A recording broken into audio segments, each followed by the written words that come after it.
नमस्कार. ती माझी लहान लाडकी बहीण होती. आता मी एकटा पडलोय.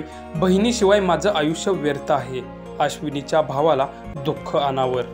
सविस्तर बातमी पुढे पाहण्याआधी आपल्या चॅनलवरती तुम्ही नवीन असाल तर आपला आरजी मराठी न्यूज चॅनल जरूर सबस्क्राईब करून घ्या.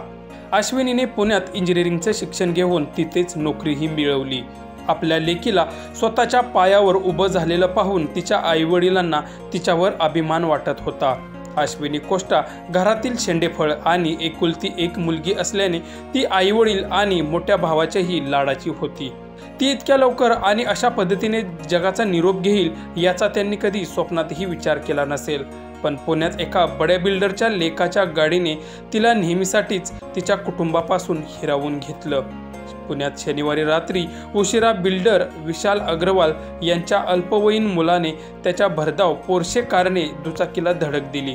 धडकेत अश्विनी कोष्टा आणि अनीस औदिया यांचा जागीच मृत्यू झाला.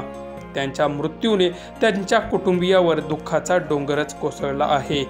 आपली मुलं आता या जगात नाहीत यावर त्यांचा विश्वासच बसत नाही आहे.